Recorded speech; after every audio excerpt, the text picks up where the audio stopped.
더운데 오셨는데 하나님 시원한 은혜로 채워주실 줄 믿습니다. 자, 오늘은 베드로후서 강의 세 번째 시간으로 목회자로서 베드로의 간절한 소망, 그런 주제로 말씀을 전하겠습니다. 자, 오늘 본문은 짧은 본문인데 본문을 읽어보면은 베드로가 자신이 순교하게 된다는 것을 이렇게 확신하고 있죠. 자신이 순교하게 될 것을 이제 강하게 느끼면서 사랑하는 성도들에게 마지막으로 간절하게 호소하는 그런 유언과 같은 말씀입니다. 그러니까 사도 바울에게 있어서는 디모데 후서가 그런 성경이죠. 죽음을 앞두고 순교를 이제 앞두고 마지막으로 이제 디모데와 에베소 교인들에게 쓰는 유언서 같은 말씀이고, 베드로 후서는 이제 베드로 사도가 죽음을 앞두고 자기 순교를 앞두고 이제 안타까운 마음으로 교인들에게 마지막으로 이제 이야기하는 그런 권면의 말씀이에요. 그러니까 다 성경 말씀, 하나님 말씀과 중요한 말씀이지만은 여기 어떻게 보면은 그 교회를 목회했던 목회자로서 베드로의 간절한 마음이 담겨 있습니다, 이 말씀 속에. 그래서 세 가지 정도를 오늘 좀 생각을 해보려고 하는데, 첫째는 베드로의 간절한 목회자로서의 소망이 뭐냐면은 성도들이 복음의 진리를 깊이 묵상하고 항상 생각하며 복음의 진리대로 살게 하는 것. 자기가 떠나기 전에 그렇게 남은 기간은 이제 그 일에 힘쓰는 것이죠. 두 번째는 성도들이 마지막 숨쉬는 순간까지 하나님께서 맡겨준 사명을 끝까지 잘 감당하게 하는 것. 세 번째는 성도들이 이제 이 육신의 장막인 이 육신의 소망 두지 않고 영생의 소망 두고 사는 성도들이 되게 하는 것. 이 세 가지가 오늘 본문에 나타나 있습니다. 세 가지를 좀 잠깐 우리가 묵상해 보겠습니다. 자, 첫째, 사도 바울의 간절한 소망이 뭐냐면은 이 교회 성도들이 진리의 말씀을 항상 생각하고 그 말씀대로 살아가는 거예요. 진리의 말씀대로.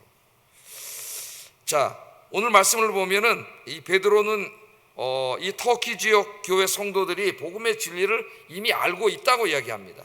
복음의 진리 위에 너희가 이미 서 있다, 그걸 인정을 해요. 서 있고 그 진리를 알고 있지만 알고 있는 것만으로는 부족하다 그래요. 알고 있는 것만. 여러분, 예수님이 나를 위해서 십자가에 달려 돌아가신 것 모르는 사람 없겠죠? 다 알고 있어요. 근데 그 알고 있는 것만으로는 부족하다는 거예요. 그래서 이제 베드로가 더 이 마지막 사역을 하고 있는데, 알고 있는 것만으로는 부족하고 그 진리를 항상 잊지 않고 항상 생각해야 된다는 겁니다. 생각해야 된다, 그걸 이야기합니다. 12절 한번 읽어보겠습니다. 시작.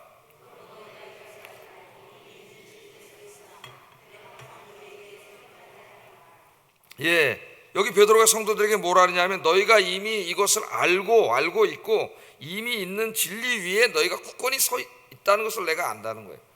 그러니까 오늘 이 말씀은 오늘 수요 예배에 참석할 정도의 성도님들이라면 다 해당되는 말씀이 아닌가 하는 생각이 들어요.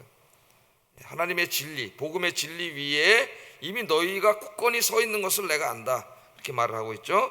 진리에 서 있으나 그러나 내가 또 이 이제 베드로 전서도 쓰고 베드로 후서도 쓰고 이 이야기를 계속 성경 말씀 가르치는 것은 어떻게 하려고요? 내가 항상 너희에게 알고 있는 그것을 생각하게 하려고 쓰는 거죠. 저 어떤 사람, A라는 사람을 알고 있습니다. 근데 그냥 잊어먹고 살아요. 그 기억 속에도 그냥 없어졌어요. 뭐 생각나는지 안 나는지. 그런데 누군가에게 나에게 와서 그 A라는 사람이 미국에서 산다 그러면은 제가 미국에서 만났는데 굉장히 그 한국 사람 생각하고 막 그러고 있던데요. 그러면 그 사람에 대해서 되게 생각이 확 나겠죠. 그 추억이 나고 그 당시 좋은 시간을 보낸 것들이 생각이 나겠죠. 그러니까 하나님의 진리의 말씀들도 우리가 유사하게 다 알고 있지만 별로 생각도 안 하고 관심도 안 갖고 그렇게 우리가 살아갑니다. 그런데 이제 베드로가 오늘 이 말씀을 통해서 베드로가 마지막 하는 사역, 그 말씀을 자꾸 가르침으로써 그 잊어먹고 있던 말씀들을 자꾸 생각나게 한다는 거예요. 생각나게 한다. 그렇기 위해서 내가 이제 이 글을 쓴다, 그렇게 이야기를 하고 있습니다. 자, 항상 생각하게 하기 위함, 이게 목적이에요. 베드로 전서를 쓰고 베드로 후서를 쓰고 또 그 교인들에게 설교를 하고 하는 이 목적이 복음의 진리를 항상 생각하게 하기 위함이에요. 잊어먹고 살고 무관심하게 사는데 설교를 함으로써 그 설교를 듣고 다시 생각이 나는 거죠. 예? 생각이 나요. 그게 목적이라는 겁니다. 자, 베드로는 지금 이 교인들이 전혀 모르는 새로운 진리를 가르치려고 하고 있는 것이 아니라 이미 알고 있는 그것을 계속해서 반복해서 가르치는 거예요. 반복해서. 잊어먹고 있기 때문에, 생각 안 하고 있기 때문에, 무관심하기 때문에 그 말씀을 계속 반복해서 가르치고 있습니다. 어찌 보면 목사님들의 설교도 상당히 그런 거죠. 이제 새벽에 예레미야서를 공부하고 있는데 예레미야서의 말씀은 상당히 잘 모르는 말씀들이에요. 예레미야서 강의 잘 안 하기 때문에 잘 모르죠. 거기서는 새로운 말씀을 상당히 많이 배울 수가 있습니다만 대부분 이제 목사님들이 주일날 하는 설교들은 어려운 설교 안 하고 어떤 설교래요? 복음의 진리 성도들이 이미 알고 있을 법한 말씀들이지만은 그 말씀들을 더 어떻게 해요? 새로운 관점에서 보기도 하고 내용을 추가하기도 하고 또 뭐 이렇게 새롭게 적용하기도 하면서 그 말씀을 어떻게 계속 반복해서 가르치는 거죠. 반복해서. 그래서 어떤 장로님 말하기를 10번은 들어야 10번 똑같은 설교와 이야기를 10번은 하셔야 됩니다. 제가 그랬잖아요. 우리 교회 같은 한 장로님 저에게 그랬다고. 목사님들이 한 번 하고 안 하려고 그러는데 우리 다 잊어먹고 산다는 거예요. 그러니까 제가 베드로 후서를 공부하면서 그 장로님이 베드로 후서를 잘 알고 있구나 이런 생각이 들어요. 우리 다 잊어먹는다는 거예요. 생각도 안 하고 모르는 건 아닌데 그냥 없는 것처럼 사는 거죠. 그러니까 그 한 번, 두 번 쓰면 10번은 들어야 우리 삶의 모든 분야에서 새로운 것에 이렇게 딱 직면할 때 그 말씀이 팍 생각이 나가지고 그 말씀대로 산다는 거예요. 실천하고. 그러니까 한 10번은 하세요. 목사님 저한테 이렇게 충고 아닌 충고를 해준 분이 있습니다. 자, 성도들이 이미 알고 있고 확고하게 그 위에 서 있는 진리라 그랬으니까 이 진리는 어떻게 보면은 복음의 진리의 아주 핵심적인 것이라고 할 수가 있겠습니다. 베드로가 이미 가르친 베드로 전서를 포함해서 베드로 후서의 내용이고 또 정말 중요한 주 예수 그리스도의 십자가의 대속의 죽음과 부활과 또 구원과 영생, 하나님 나라, 이 복음의 핵심 진리 아니겠습니까? 이 진리 위에 너희가 이미 서 있는데 이것을 이제 잊어먹고 살면 안 되고 더욱 확고하게 해야 된다는 거예요. 자, 여기 생각나게 하려고 한다 그랬는데 생각난다는 말은 되새기게 한다는 말입니다. 되새긴다는 말이에요. 자꾸 되새겨 봐야 되는 거죠. 그래서 이제 한 살, 두 살 이렇게 연세가 들어가다 보면은 이제 잊어먹을 수가 있습니다. 자꾸 또 새롭게 오고. 그래서 저도 계속 새롭게 공부를 해요. 계속 공부를 하지 않으면은 이렇게 구태의연하게 될 수가 있어요. 그래서 새롭게 공부를 하고 내가 은혜 받은 내용을 또 성도님들에게 새로운 관점에서 이렇게 설교를 하면은 또 그 말씀 이런 의미가 있구나 들으면서 또 이렇게 되새기게 되고 기도하게 되고 생각이 나게 되고 말씀이 이런 과정을 지금 베드로가 이야기하고 있는 겁니다. 예를 들면은 우리 가장 기본적인 진리가 예수님의 십자가의 대속적 죽음이죠. 그 위에서 교회가 세워지고 우리가 구원을 받았습니다. 그거 모르는 사람이 어디 있어요? 예수님의 십자가의 대속적 죽음, 나름대로 나는 거기에 대해서는 다 알고 있다고 우리가 자부합니다. 그러나 오늘 베드로가 말하기를 그것만으로는 부족하다는 거죠. 십자가의 은혜를 날마다 되새겨야 된다는 거예요. 말씀을 듣고 또 자기가 읽고 또 경건서적을 읽고 십자가에 대해서 쓴 신학서적들이 많이 있습니다. 조금 더 관심 있는 사람은 신학서적도 읽으면서 십자가의 은혜를 날마다 이렇게 되새기는 거죠. 되새기는 거예요. 깊이 묵상하는 겁니다. 그렇게 되면은 우리의 삶이 십자가의 은혜로 가득 찬 삶이 되고 십자가의 은혜와 사랑에 감사와 감격으로 가득 차게 되고 또 십자가를 궁극적으로 지는 삶을 살 수가 있어요. 십자가의 말씀을 깊이 묵상하는 게 굉장히 중요합니다. 저는 이제 고난주간이 다가오면은 제가 고난주간에는 십자가 설교를 많이 하죠. 그때 이제 다시 한번 십자가 의미를 묵상해보고 그렇게 하는데 또 성찬식 할 때 한번 우리가 십자가 은혜를 묵상해보고 그 정도 가지고 안 되고 매일 우리가 그 은혜를 묵상을 해봐야 돼요.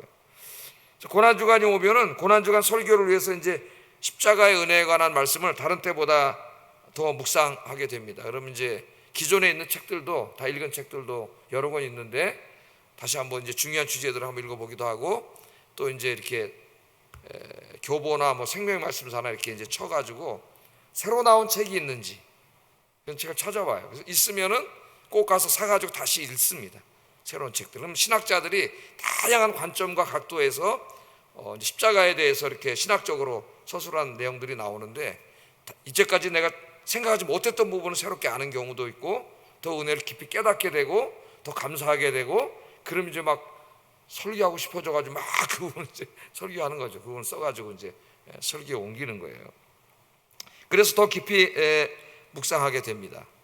십자가에 대한 책들이 많은데, 이제는 돌아가셨습니다만 존 스토트 목사님이 쓴 그 그리스도의 십자가라는 책이 있어요. 오래된, 번역된 지도 꽤 오래됐는데, 하여튼 그 책을 제임스 패커라고 하는 조직 신학자가 뭐라 그러냐, 거기다 이렇게 써주는, 신학자들이 이렇게 읽으라고 쓰는 책 조그만 코멘트를 다는데, 이 책을 옷을 팔아서라도 당장 사라, 그렇게 써놨더라고. 옷을 팔아서 그때 제가 이제 신학교 다닐 때입니다. 돈이 하나도 없을 때. 책값이 좀 비싸더라고. 두꺼워가지고 딱 읽어보니까 옷을 팔아서 사라 그러잖아. 그래서 내가 은혜를 받아가지고 그냥 돈 다 지쳐가지고 그냥 그 책을 사서 읽었다는 거 아닙니까? 몇 번 읽었어요. 그래서 십자가에 대해서 설교할 때 이제 그 책의 내용이 여러 번 많이 반영돼서 이렇게 설교가 된 거죠. 이렇게 읽으면 더 깊은 의미를 깨닫게 됩니다. 그럼 더 감사하게 되고, 그 은혜가 얼마나 큰지도 깨닫게 되고, 그분이 하나님이시구나. 그거 잊을 때가 있어요. 우리가 하나님이 우리를 구원하기 위해서 피조물이 인간이 되었다고 하는 이 성육신의 교리에 대한 더 깊은 묵상을 하게 되고, 더 은혜를 받게 되고, 그렇게 되더라고요. 지금 이 베드로가 하는 말이 그런 말이에요. 더 깊은 묵상. 여러분은 공감복음 복음서들을 읽으면서 그렇게 하라는 거예요. 제가 먼저 섬기던 교회 이제 오래됐습니다만은 그 집사학교라고 있어요. 집사학교. 서리 집사가 되려면 집사학교 과정을 마쳐야 됩니다.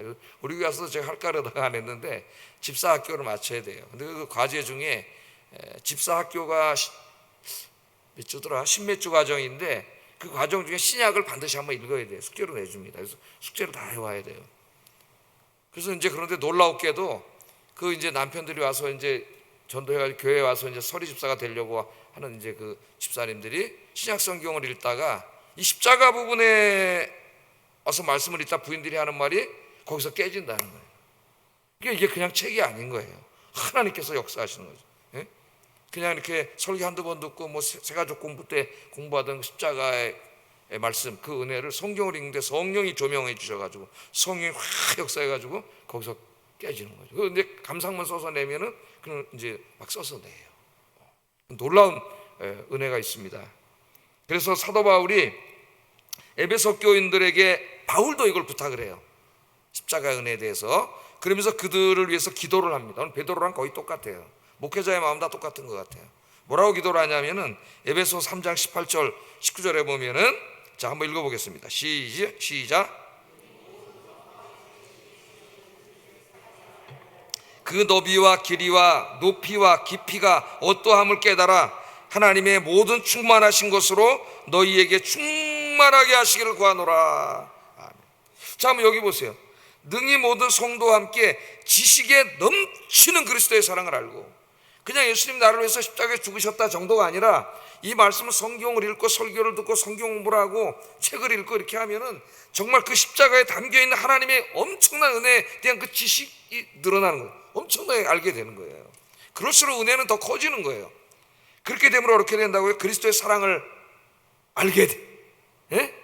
알게 되는데 어떻게 알게 돼요? 그 넓이와 그 길이와 그 높이와 그 깊이를 알게 된다는, 깊이를 알게.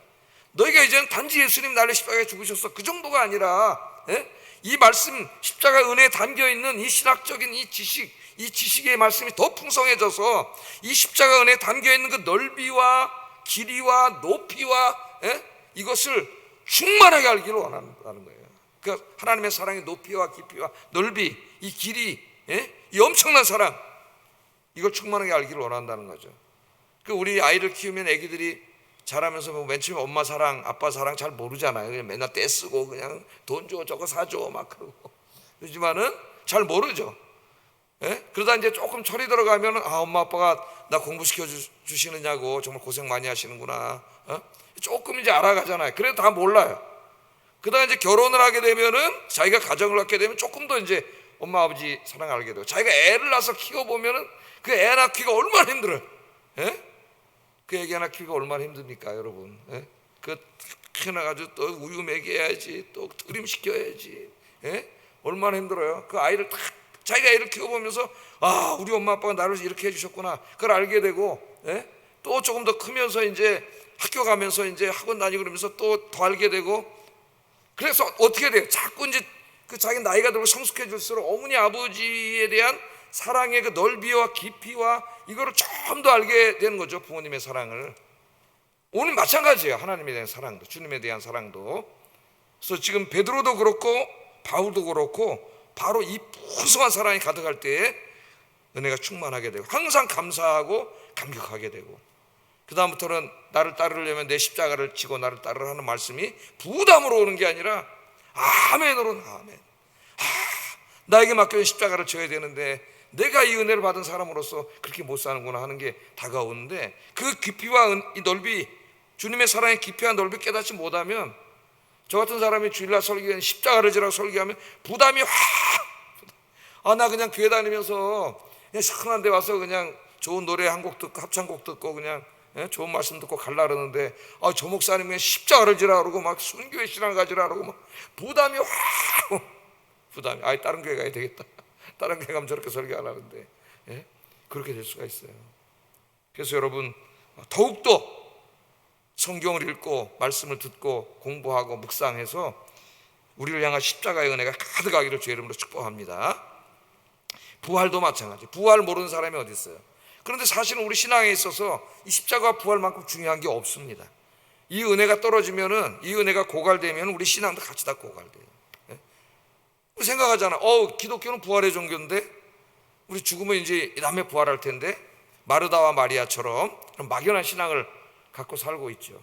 그 부활의 신앙을 우리가 진짜 믿는다면은 그 부활의 신앙이 사실은 우리의 삶을 이끌어 가야 돼요. 그래서 이 부활이라고 하는 것은 사실은 부활을 믿는 사람과 안 믿는 사람은 지금 여기에서 생각과 인생의 방향과 목적, 그 다음에 삶이 완전히 달라져야 돼요. 사실은. 그러니까 만약에 부활이 없다면, 부활을 믿지 않는다면은 지금 세상 사람들의 삶이 맞아요. 돈 벌어서 자기 좋은 집도 사고 쓰고 싶은 것도 쓰고, 그 다음에 막 자기 행복을 위해서 막 버킷리스트 만들어 가지고 막 여행도 다니고 뭐 세상을 즐기면서, 그게 맞는 거죠. 그게 에피큐리아니즘이라 그랬잖아요. 제가 에피큐리아니즘, 고대 사회를 지배하고 있던 어떻게 보면 쾌락주의, 지금으로 말하면 개인의 행복주의죠. 행복주의. 그게 맞는 거죠. 부활이 없다면. 좀 있으면 죽을 건데 뭐 늙으면 돌아다니지도 못하고 다리가 후들거리고 관절염 오면 더 못 다니고 그러는데 늙기 전에 그렇게 살아야지요. 우리나라 민요 나오는 것처럼 뭐라 그래요? 노세 언제 노래? 젊어서 노세. 늙어지면은 못 노노니 화무 11홍이요 달도 차면은 기운 나이라 얼씨구 절씨구 차차차. 또 차씨가 나와. 거기에 또 차차차 차씨구 황황황 이래야 되는데 차차차. 화무 11홍. 야, 꽃이 피어도 열흘을 가지 않고 붉은 꽃이, 달도 동그랗게 둥근 달이 되지만 금방 기울어버려요. 인생이 참 허무한데 언제 이렇게 다 늙어 빠지고 다 쭈글쭈글해지는데 기다리냐. 노세 젊어서. 사도 바울이 그렇게 얘기했죠. 고린도전서 15장에 부활이 없다면 나도 내일 죽을 터이니 먹고 마시자 하리라. 그게 에피큐리아니즘을 말하는 거예요. 그 당시에 그 철학자들을. 그게 맞아요. 부활이 없다면은. 그러나 부활이 있다면, 내가 부활을 믿는다면 그건 어리석은 삶이에요. 왜냐하면 이 땅의 삶은 잠깐이기 때문에, 부활해서 영원히 살기 때문에 하나님 앞에 가서 영원한 삶이 있고 내 인생이 하나님 앞에 가서 다 심판을 받아야 되기 때문에 그건 어리석은 삶이 되는 거죠. 그래서 부활을 믿는다면 내 십자가를 지라고 하신 주님의 말씀대로 사는 게 옳은 거죠. 그게 지혜로운 거예요. 그렇게 살아야 되는 거예요. 그렇게 살지 않은 것에 대한 것, 잠깐 오면 다 드러나야지. 잠깐 오면. 그러니까 부활 굉장히 중요한 거예요. 이제 막연하면 안 돼요. 이제 그 부활에 대한 말씀을 계속 묵상하고 설교를 듣고 성경을 읽어서 이 부활에 관한 이 소망들이 우리 안에 충만하게 돼야 됩니다. 그래야 이 썩어질 몸에 소망 두지 않고 부활의 영광스러운 몸에 소망을 두고 살 수가 있어요. 이렇게 부활의 소망이 가득 차게 되면 죽음에 대한 두려움과 공포가 사라지고 이 죽음에서 연유하는 모든 불안이 사라집니다. 사라져. 그래 하나님 주시는 기쁨과 평강이 넘쳐요. 톰 라이터라고 하는 신학자가 부활에 대해서 신학적으로 쓴 책이 있습니다. 영어로 된 책이 한 800페이지가 넘어요. 제가 이걸 책이 나온 걸 알고 얼른 사가지고 이제 쫙 몇십 페이지 읽고 있는데 금방 누가 번역을 했다. 번역판이 나왔더라고요. 좋은 책이다 보니까 눈도 아프고 이제 영어도 잘 안 읽어지고 그래서 번역판으로 사가지고 제가 두 번을 읽었는데 우리나라 번역판은 1000페이지가 나와요. 그러니까 성경에 나오는 부활에 대한 모든 메시지를 성서신학자로서 아주 세밀하게 그 고대 그레코 로만 사회 종교와 철학들과 비교해가면서 부활에 대해서 쓴 역작입니다. 역작, 최고의 역작이에요. 그러니까 이 책을 읽으면서 정말 부활에 대해서 너무나 많이 생각하게 됐어요. 제가 설교 시간에 한 얘기 상당수가 이제 이 사람 얘기하면서 제가 얘기를 많이 하지 않습니까? 야, 대단하다 이게 정말. 그 당시 고대 종교 철학에 사람이 죽었다 살아난다고 이야기한 종교가 있는가부터 모든 고대 문서를 전부 다 연구한 책이니까 대단한 거죠. 옛날에 자유주의 신학자들 불트만 같은 이런 사람들이 엉터리 얘기한 게 다 밝혀졌어요. 책상에 앉아서 그냥 자유주의 신학자들이 똑똑한 척했지만 소설 쓴 거예요. 소설, 신학책들이. 누구도 어떻게 할 수가 없어요. 모든 존재하는 문서를 다 연구해서 이분이 1000페이지 넘는 책을 써놨기 때문에 그 책을 읽을 때마다 감탄을 하고 내가 또 잊어먹고 있거나 미처 생각하지 못했던 부활에 담겨있는 하나님의 우리를 향하시는 은혜와 사랑, 거기에 따르는 우리의 기독교인의 삶, 우리의 어떤 세계관, 이런 말씀들을 계속 배우게 되니까 부활에 대한 그 깊이와 넓이와 높이를 점점 알게 되고 더 풍성하게 되고, 할렐루야. 그렇게 되기를 주의 이름으로 축복합니다. 우리가 죽어서 하나님 나라 천국에 가게 되는데 그것도 마찬가지예요. 천국이 막연한 천국이 아니라 하나님 나라에 대한 책들은 굉장히 많이 나와 있습니다. 물론 이제 잘 읽어야 되지만 좋은 책을 하나님 말씀에 대해서 묵상하고 배우고 그렇게 하면은 우리 마음속에 하나님 나라가 임하고 우리가 더 이상 이 땅에 소망 두지 않고 하나님 나라에 소망 두고 사는 사람이 될 수가 있어요.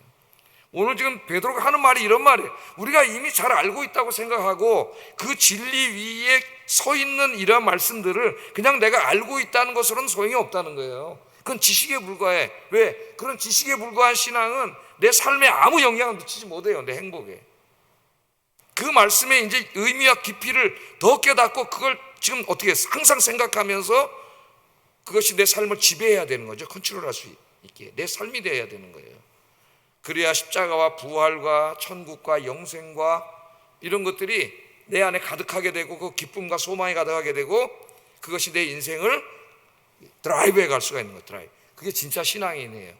그래서 하나님 말씀 늘 그렇게 해야 됩니다. 그리고 듣는 일에 힘써야 되고 제일 중요한 게 듣는 거예요. 읽는 것보다 더 중요한 게 듣는 거예요. 그래서 신명기에 이스라엘 백성들을 모아놓고 하나님 뭐라 그래요? 샤마 이스라엘, 들으라 이스라엘아. 그리고 율법책 그냥 읽어주는 거예요. 여러분 바울 서신이나 요한계시록도 어떻게 해요? 다 요한계시록이 그 당시 성도들에게 어떻게 한 거예요? 7교회 보내줘서 읽은 거예요. 그냥 지금은 제가 어떻게 해요? 이거 이해 못하면 어떡하지? 이거 어떻게 하면 또 잘 이해시킬 수 있지? 그래갖고 여기다 도표를 그리고 막 화살표를 그리고 막 그래프를 그리고 막 이렇게 해주지만은 옛날에는 그냥 읽은 거예요. 읽은 거예요. 그래서 여러분 하나님의 진리에 대한 이 깊이, 깊이가 더 깊어지고 넓어지는 여러분 되시기를 주의 이름으로 축복합니다. 그래야 진짜 그리스도인이 되고 하나님이 기뻐하시는 성도가 될 수가 있어요.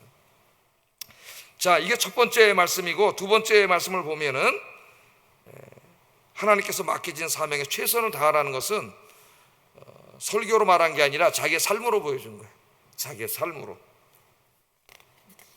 우리 13, 14절 다시 한번 읽어보겠습니다. 시작.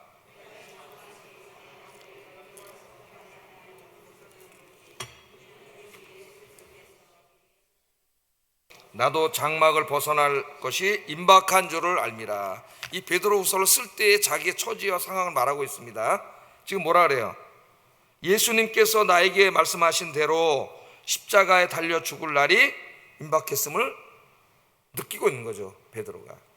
지난번에 제가 얘기했죠. 이 말씀은 요한복음 21장 18절 19절에 보면은 이제 베드로가 있으면 막 대화하시잖아요, 그죠? 베드로가 이제 사명 잊어먹고 고기 잡아먹고 살자 그렇게 또 선동까지 해가지고 다른 제자들이 끌고 옛날로 돌아가서 고기 잡아먹고 있는데 우리 부활하신 예수님 찾아오셔가지고 이제 거기서 대화할 때 요한의 아들 시몬아 네가 날 사랑하느냐, 그 유명한 대화가 나오지 않습니까? 세 번이나 이렇게 예수님 물어보셨어요. 내가 주님을 사랑하는 줄 주께서 아십니다 그랬더니 그때 예수님 내 양을 치라 그랬잖아요.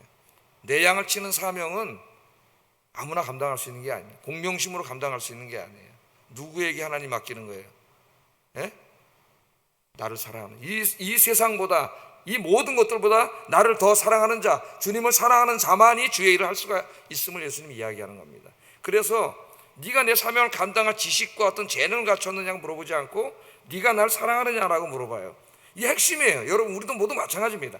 주님을 사랑하지 않으면 주의 일은 할 수 없어요. 이 무더운 여름에 누가 와서 그 땀을 흘리고 고생하고 그 일을 할 수가 있습니까? 이 더운 밤에 올림픽 하는데 지금 올림픽 봐야지 누가 여기 와서 예배를 드리겠어요? 제일 중요한 게 주님에 대한 사랑을 회복해야 돼. 에베소 교회가 나중에 이걸 잃어버렸죠, 첫사랑을. 그래서 우리 예수님이 어디서 잃어버렸는지 회개하고 되찾으라 그랬어요. 첫사랑을 잃어버린 것을 예수는 회개하라 그랬습니다. 회개해야 될 부분이에요. 왜? 첫사랑을 잃어버리면 주님 아닌 다른 대상을 사랑하고 있는 게 지금 분명해지기 때문에, 그래서 그 사랑을 회복해야 돼요. 그럼 다시 행복이 찾아오고 다시 기뻐지고 주님에 대한 열정이 다시 살아나고 할렐루야, 사명을 감당할 수 있는 거죠. 자, 그러니까 지금 이제 나의 장막을 벗어날 것이 임박한 줄을 내가 안다 그렇게 말합니다. 장막을 벗어날 길이, 그러니까 죽을 날이 가까웠다는 걸 아는 거죠. 죽음을 앞두면 여러분 어떻게 했어요?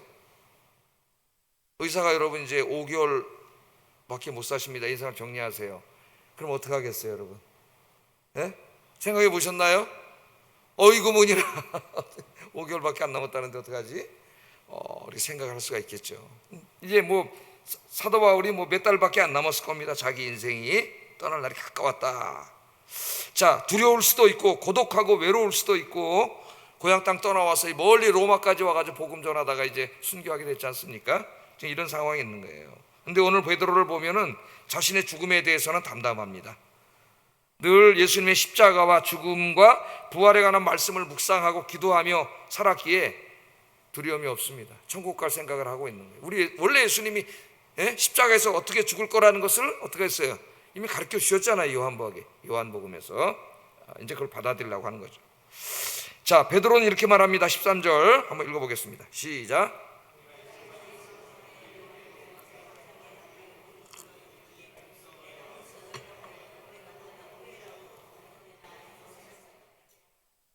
예. 자, 내가 이 장막에 이제 얼마 남지 않은 이 인생의 시간 동안에 더욱 힘써서 교인들을 영적으로 보살피고 가르치는 일을 하려고 하는 거죠. 그러니까 이게 뭐예요? 다시 말하면은 이 사람 목회자니까 이런 일 하는 거고, 하나님께서 나에게 내 인생에 맡겨주신 사명이 있잖아요. 여러분 살아있다고 하는 것은 여러분 삶에 의미가 있다는 거예요. 모든 살아있는 사람에게는 의미가 있습니다. 하나님이 할 일이 남았기 때문에 살려주시는 거예요. 할 일이 다 하면 데려가세요. 하나님이 그거 아셔야 돼요 여러분. 예? 살아있다는 거는 하나님이 여러분 할 일이 있는 거예요. 그걸 깨닫고 있습니까? 그 사명을 죽을 때까지 감당해야 돼요. 죽을 때까지.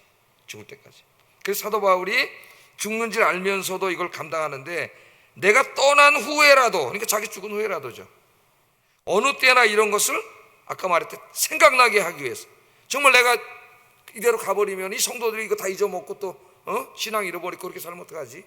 그래서 내가 이제 죽는 걸 알고 내 장막을 이제 벗어버릴 날이 얼마 안 남았다는 걸 알고, 야, 내가 마지막 가기 전에 이 성도들에게 이걸 가르쳐야 되겠다, 항상 다시 생각나게 해야 되겠다. 그래서 이제 베드로 전서도 쓰고 후서도 쓰고 지금 이 일을 지금 하고 있는 거잖아요.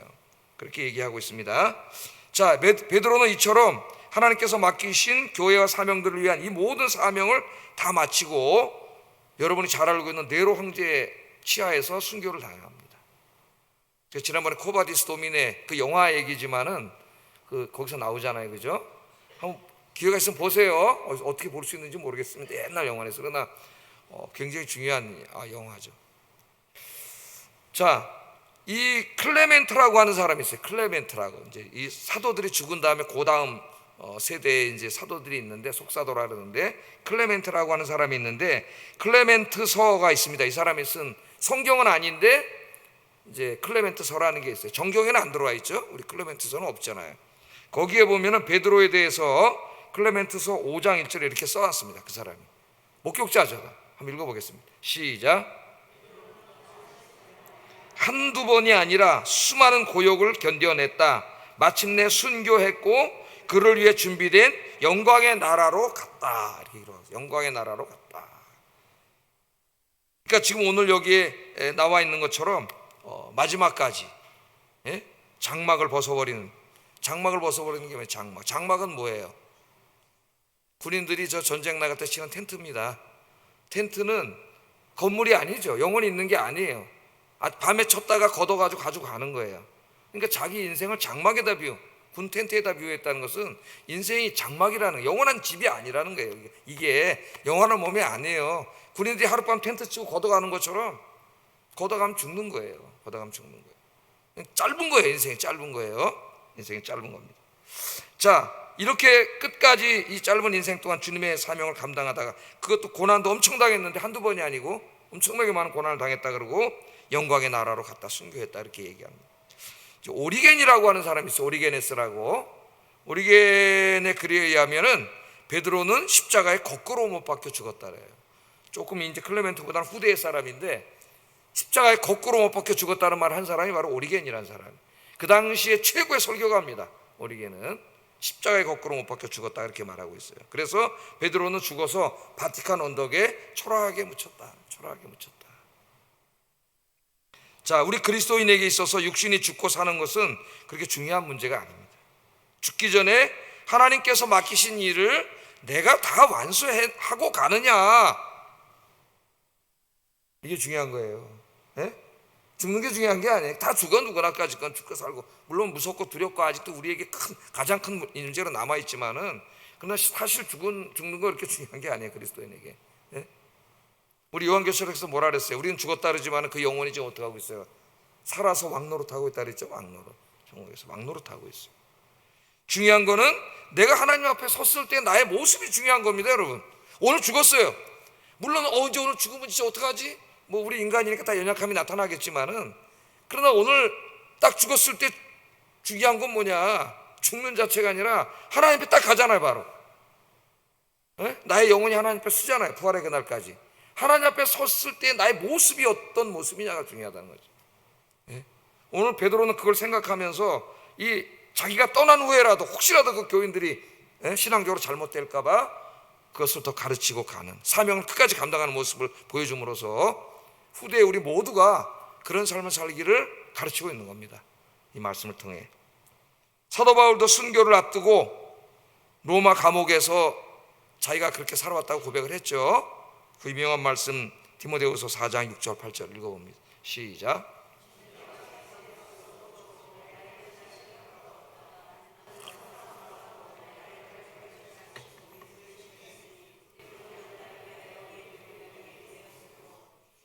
의로운 재판장이 그날에 내게 주실 것이며 내게만 아니라 주의 나타나심을 사모하는 모든 자에게도니라. 그러니까 이 순교를 몇 달 앞두고 쓴 거거든요. 이것도 감옥에서 알고 있습니다. 자기가 나갈 수 없다는 거를. 순교를 앞두고 자기 인생을 되돌아볼 때 자기 인생을 전제로 다 쏟아 부었다. 이 설교는 제가 지난주 금요일 날 제가 설교를 했는데 다 쏟아 부은 거예요. 끝까지 믿음을 지켰다 그러죠. 끝까지가 중요해요. 끝까지 하나님 앞에 갈 때의 모습이 제일 아름다워야 된다. 사명을 다 하고, 하나님 내가 부족했지만 그래도 주님이 나에게 맡겨준 사명 다 했습니다. 하나님 좀 이따 만나 뵐게요. 그래, 가족들에게 안녕. 그러고 갈 수 있기를 주의 이름으로 축복합니다. 제 기도 제목이에요. 제 기도 제목. 저도 그렇게 갈 수 있을까?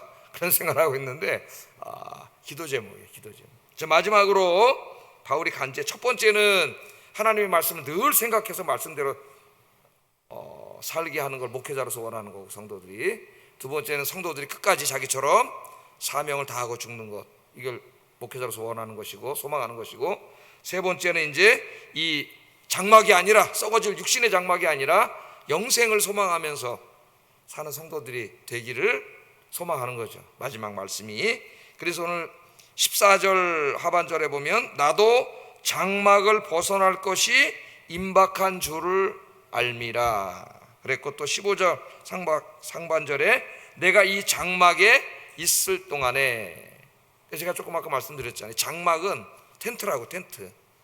근데 이 장막은 우리의 이 육신을 말하는 거예요. 비유적으로 이 장막에 있을 동안에 또 이 장막을 벗어날 것이 임박했다 그렇게 말합니다. 텐트는 영원한 거주지가 아니고 군인들이 그냥 어디 가기 전에 하룻밤 하려고 치는 거예요.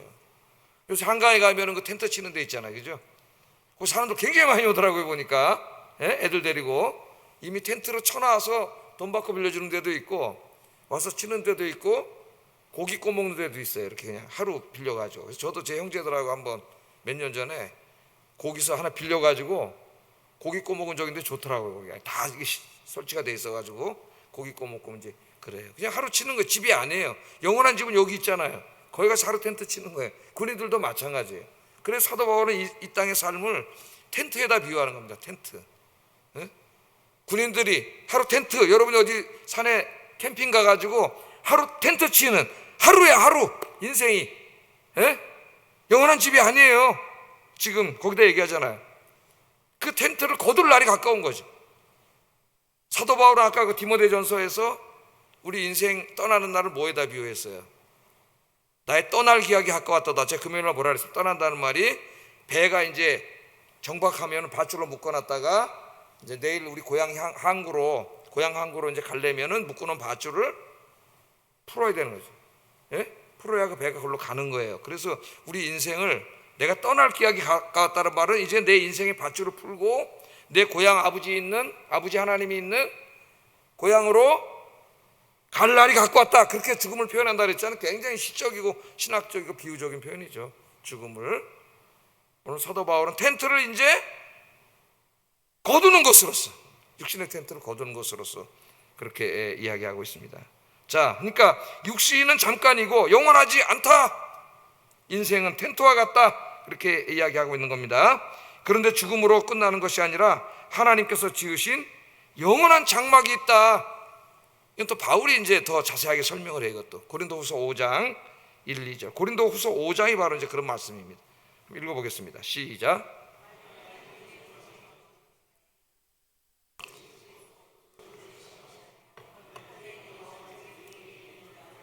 우리가 여기서 탄식하며 하늘로부터 오는 우리 초소로 덧입기를 간절히 사모하노라. 만일 우리의 장막집이 무너지면, 그러니까 똑같은 비유입니다. 이게 지금 텐트를 이제 부시면 그걸로 우리 죽는 날이잖아요. 그날이 화장해서 이제 부서지는 날인데 그걸로 끝나는 게 아니라 하늘에 뭐가 있어요?